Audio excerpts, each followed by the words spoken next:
بسم اللہ الرحمن الرحیم۔ حضرت صہیب رومی رضی اللہ عنہ کا جذبہ اور ایمان۔ حضرت صہیب رومی رضی اللہ عنہ کے والد سنان اصل میں عراق کے علاقے موصل کے رہنے والے تھے، بلکہ وہاں کسی بڑے عہدے پر فائز تھے۔ اس علاقے پر رومیوں نے حملہ کیا، جس میں حضرت صہیب بن سنان رضی اللہ عنہ پکڑے گئے۔ رومی ان کو روم لے گئے۔ وہاں ہی حضرت صہیب رومی رضی اللہ عنہ جوان ہوئے۔ جوان ہونے کے بعد کسی مکی آدمی نے ان کو رومیوں سے خرید لیا اور مکہ میں عبداللہ بن جدعان کے ہاتھوں بیچ دیا۔ اس نے خرید کر آزاد کر دیا۔ اسلام کا اعلان ہوتے ہی حضرت صہیب رومی رضی اللہ عنہ حضرت عمار بن یاسر رضی اللہ عنہ کے ساتھ ساتھ ہی مسلمان ہوئے۔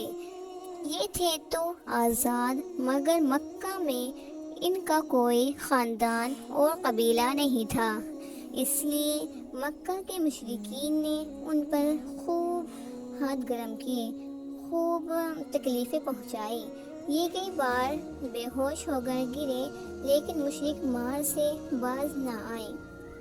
چنانچہ حضرت صہیب رومی رضی اللہ عنہ نے جب مکہ سے ہجرت کر کے مدینے کے لیے روانہ ہوئے تو راستے میں کفار قریش کی ایک جماعت نے راستہ روک لیا۔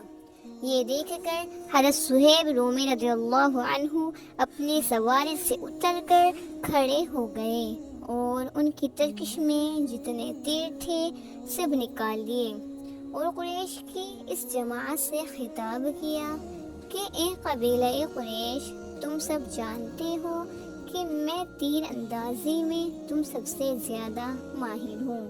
میرا تیر کبھی خطا نہیں کرتا، اور اب میں اللہ کی قسم کھاتا ہوں، میرے پاس تم اس وقت تک نہیں پہنچ سکو گے جب تک میرے ترکش میں ایک تیر بھی باقی ہے، اور تیروں کے بعد پھر میں تلوار سے کام لوں گا۔ جب تک مجھ میں دم رہے گا پھر جو تم چاہو کر لینا، اور اگر تم نفع کا سودا چاہتے ہو تو میں تم کو اپنے مال کا پتہ دیتا ہوں جو مکہ مکرمہ میں رکھا ہے، تم وہ مال لے لو اور میرا راستہ چھوڑ دو۔ اس پر قریش کی جماعت راضی ہو گئی، اور حضرت صہیب رومی رضی اللہ عنہ نے صحیح سالم حضرت صلی اللہ علیہ وآلہ وسلم کی خدمت میں پہنچ کر واقعہ سنایا تو رسول اللہ صلی اللہ علیہ وسلم نے 2 مرتبہ فرمایا، صہیب نے بڑا نفع کمایا۔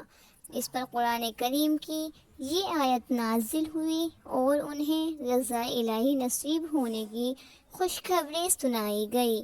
وَمِنَ النَّاسِ مَن يَشْرِي نَفْسَهُ ابْتِغَاءَ مَرْضَاتِ اللَّهِ وَاللَّهُ رَءُوفٌ بِالْعِبَادِ، اور لوگوں میں وہ شخص بھی ہے جو اللہ کی خوشنودی کی خاطر جان کا سودا کر لیتا ہے، اور اللہ ایسے بندوں پر بڑا مہربان ہے۔ حضرت صہیب رومی رضی اللہ عنہ نے جان کو ایمان کو دونوں کو بچا لیا، مال دے دیا۔ معلوم ہوا کہ جان ایمان قیمتی چیزیں ہیں، مال کے مقابلے میں جان قیمتی ہے اور جان کے مقابلے میں ایمان قیمتی ہے، اور ان دونوں کے مقابلے میں مال ایک ادنیٰ سی چیز ہے۔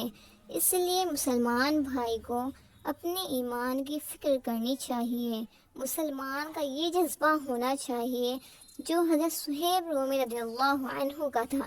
حضرت صہیب رومی رضی اللہ عنہ نے ایمان کی خاطر اپنا مال بھی بیچ دیا۔